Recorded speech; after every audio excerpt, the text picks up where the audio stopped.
Healthcare architecture should foster hope, but it is often associated with more or less the opposite, with more or less frustrating hope. That it does not have to be like that can be shown by an example like this. This is a rehabilitation clinic in Amira by Koen van Velzen. And this building, here there are some other pictures of this building, has been nominated for most and the most important architectural awards in the Netherlands. So it can be quite good as well. And the people who work there and the people who are treated there are quite happy. They're on the radio now. It's a hot issue, this building.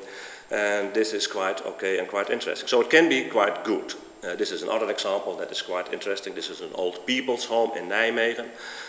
Also part of an urban reconstruction plan of an industrial area. So it can be quite okay, but often it is not. So, but what are we talking about when we talk about architecture, the architecture of healthcare? I think it's necessary, if we're going to discuss this theme, to go back to basics, and you cannot get more to basics than this. Healthcare architecture accommodates the interaction between medical staff and people in need of care. And now I'm going to throw out some cliches, some heavy cliches, some statements. Of course, these are rude generalizations, but they are also cliches, and sometimes there is some truth in cliches.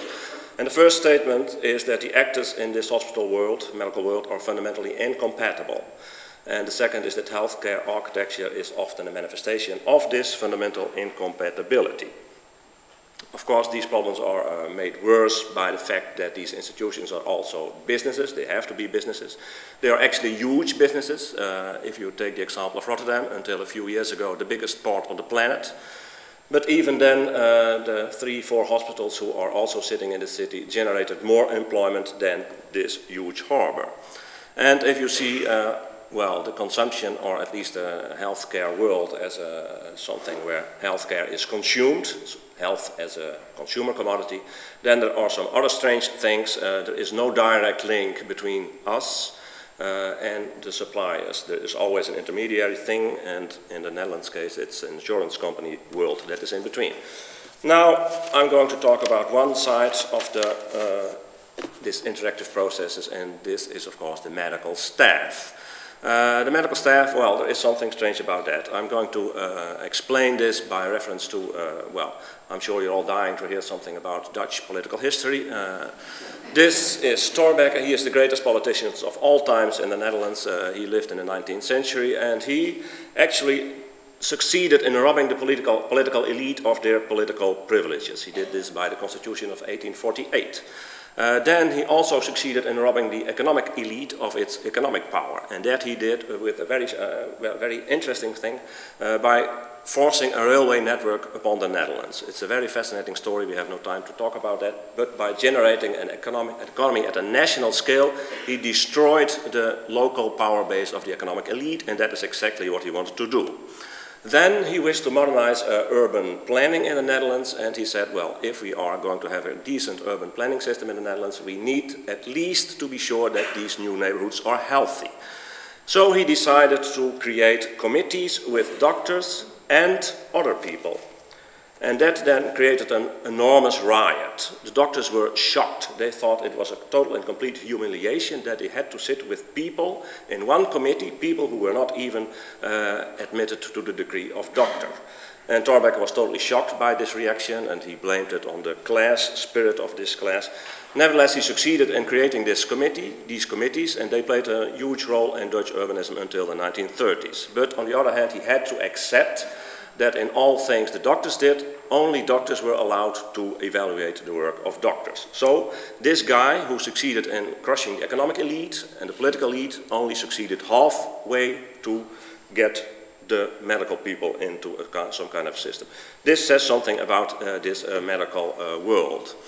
Of course, there's also something that you can say in favor of this attitude. Of course, these doctors are experts in matters of life and death. They simply are. And we are not capable of what is going on. I think we missed one. Yes, this one. They are experts in matters of life and death. They are scientists. They are fascinated in what they are doing. They really are fascinated in what they are doing. And of course, they are heirs of the Enlightenment. And that means that they are waging a continuous battle against all kinds of prejudices and beliefs and unfounded ideas.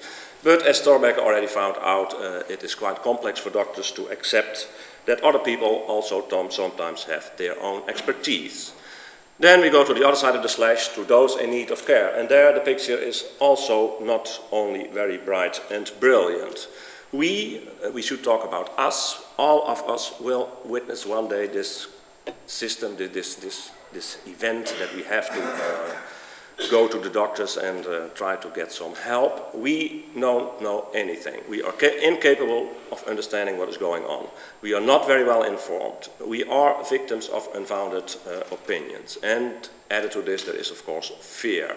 And one should also add denial and neglect. We don't want to know. Often we don't even want to know. So actually we are no match for the medical staff.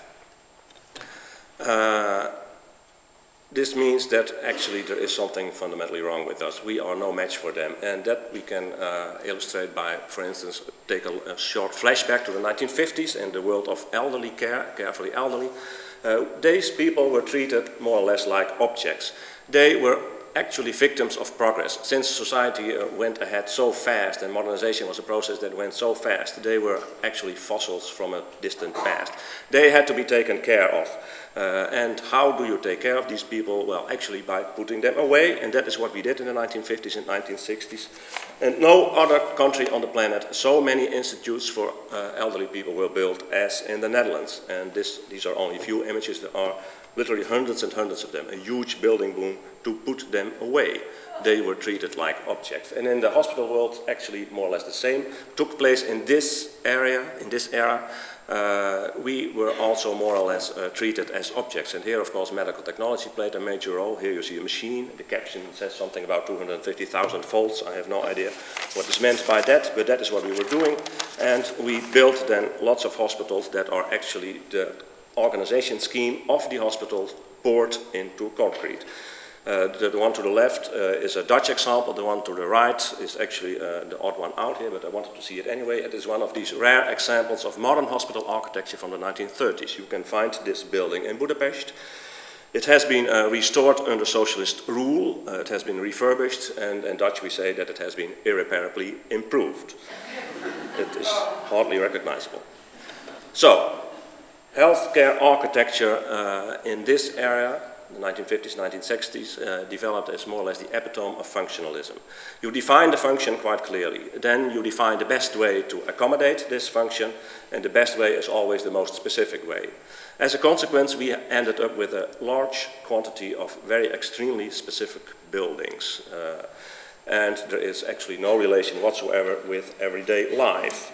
So, these are manifestations of this fundamental conflict between the two parties involved in healthcare, this incompatibility. You can also explain that in different terms. You can also say that from the perspective of the staff, a hospital is a production facility, whereas from our perspective, it is more or less a consumption facility. But it leads to hospitals that, from the perspective of the patients, are quite, well, they have some negative effects, more or less.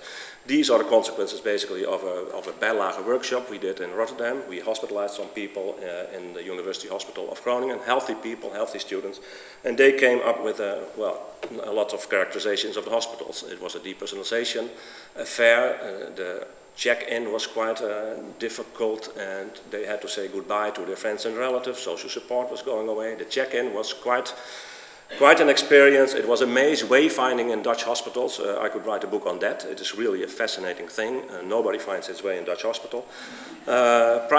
Privacy is not known in hospitals at all, and of course your time schedule is based by the hospital clock, is determined by the hospital clock. So, this is the first thing, lots of lamentations about the hospital world. And now we're going to see a kind of, well, an overview of strategies to try to find a way out. And of course, these strategies all deal with this interactive process between the medical staff and basically us. These strategies you will also find in a book we are going to publish in June, June 7th. It will also be available in English. And I just give a short overview of a number of these strategies.